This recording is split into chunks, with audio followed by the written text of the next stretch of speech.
Wow, talk about a bad Memorial Day weekend. Now, I'm not taking Monday in for that. Yeah, I'm not taking in Monday. I'm taking in the weekend of May 22nd to 24th. I'm looking at my phone right now on Box Office Mojo. Yeah, there you go there. It's pretty uninteresting to you if you're not a film buff or if you're not a box office analyst, not a financial analyst, or if you're hoping to be. Here's how it worked. Now, if you see my predictions, I thought Tomorrowland would be number 1, Mad Max Fury Road number 2, Picture 2 number 3, and Poltergeist number 4. Now, I got 2 right. The others, I did not. And of course I thought Age of Ultron would be number 5. And, okay, 3 right, 2 wrong. Tomorrowland opened up with an estimated, I think this is an estimate, 32,972,000. Picture 2, fuck! Owned at number 2, 30,830,000. Mad Max Fury Road, number 3, 24,815,000. Are you kidding me? How big is the fan base for Pitch Perfect now? Are people still seeing this? You're not gonna see Fury Road? Fury Road was awesome. I thought it was better. A lot of people actually agree with me. And actually, it has a higher rating on IMDb than Pitch Perfect 2. It's in the top 250 for Christ's sake. Mad Max Fury Road. Seriously, that's awesome. Poltergeist opened at 22,600,000. Now, what are my opinions on this? Well, I think it's so ridiculous that you're not going to see an original film, a film that I consider original, creative, and imaginative, and you're just going to see a fucking sequel for a film that came out 3 years ago? Okay, I get it. I really liked the first one. I did. The second one, I liked it, but it wasn't as good as the first one. Jesus Christ. And I thought most of the audience, most of the fan base saw it on its opening weekend. Are you kidding me? Holy shit. God, I feel like it's going to be ridiculous.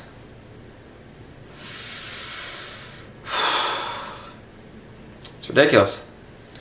Now, I knew that Poltergeist was going to beat out Age of Ultron, but I knew it just couldn't beat out Picture Perfect 2 and Mad Max Fury Road. Because, here's one thing.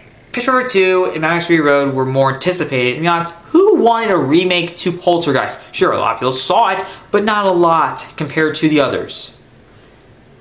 Get this through your head for a minute. Why would you want a remake to a classic movie? Okay, I know there's like some speculations on the fact that maybe Steven Spielberg actually directed the original, though I don't care either way because it wouldn't change my opinion on the film, because who cares if it was Tobe Hooper or Steven Spielberg? I wouldn't have cared. I'm just going to say Tobe Hooper directed it because he's credited for it, and I'm leaving it at that.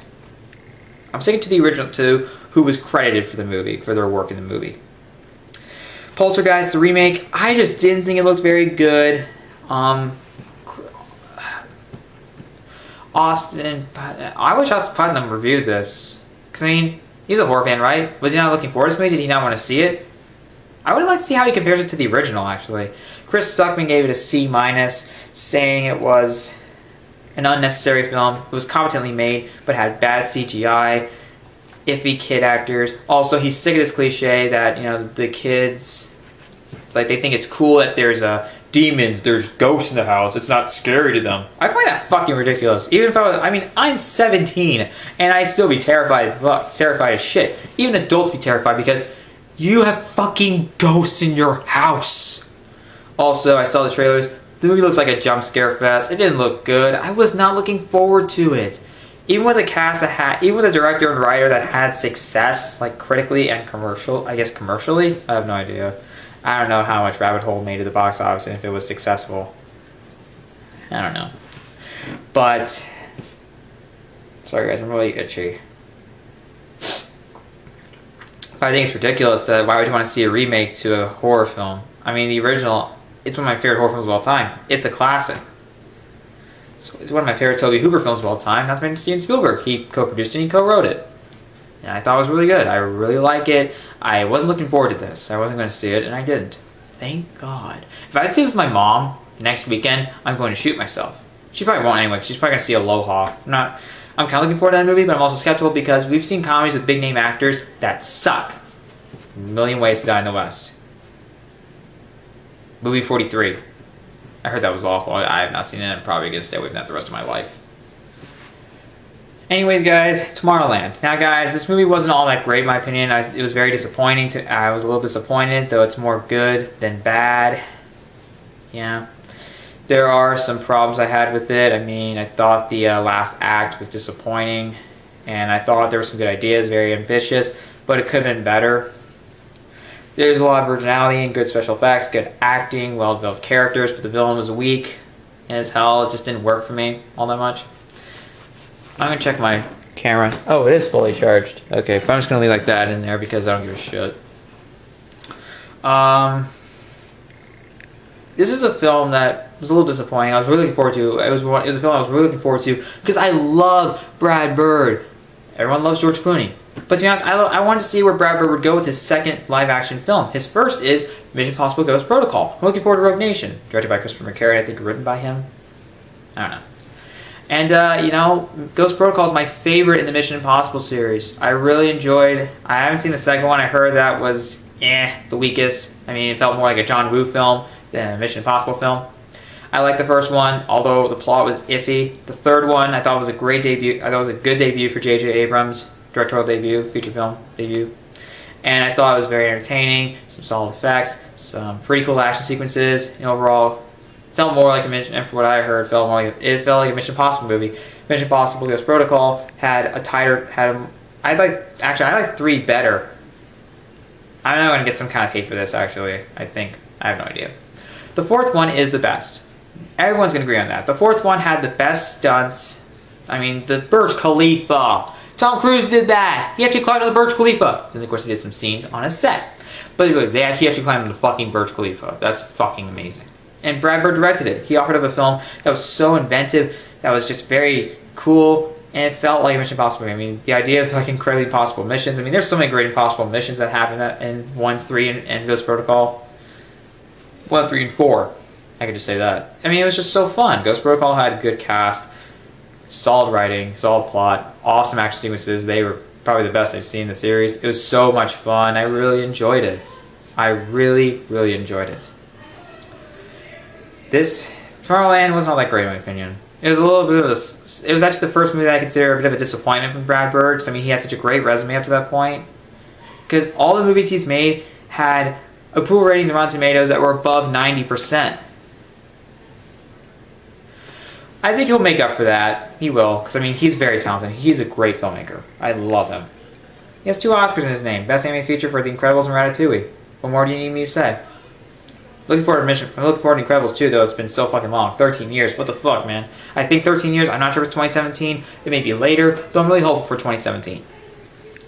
Pitch River 2. I didn't think it was all that great as the first one. I enjoyed the first one. I really do. This one is also enjoyable, but just didn't feel like the original. It just wasn't the first one. Wasn't all that, in my opinion.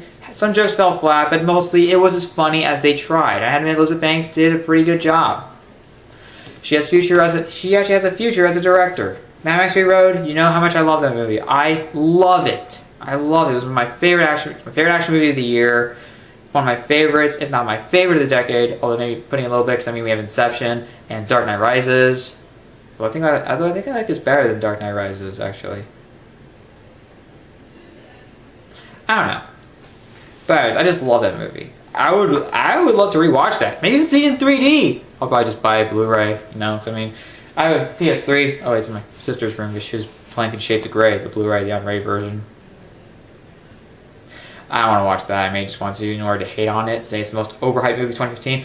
And when I said on my Instagram saying that was that Tomorrowland's the first overhyped movie of 2015, I forgot about Chappie. Chappie was actually my first overhyped movie of 2015. I wanted to see that. The reviews were bad. But me and Diego, we weren't going to be able to see each other for a week. I decided to see one last movie, and it was a bad way to start off a week without each other. It was just so sad. I didn't like. I mean, he liked the movie, but I didn't. It was such a disappointing film from Neil Blomkamp. Hopefully, he'll make it up for the new Alien movie. If not, I'm done with him.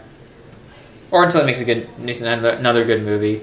Because I can't stand Shyamalan. Although The Visit could be a return to form for him. I mean, he's gotten praise for directing the pilot to Wayward Pines. I don't know if he's directing any more episodes. Maybe he has. I have no idea. I have not seen the show. I heard it got good reviews though. And it's proven that maybe he actually has potential of actually having some staying power once again, but also being relevant, but also showing that he does still have talent as a director. I think he's better as a director. I think he's a better director than writer. I really agree on that. A lot of you may agree on that too.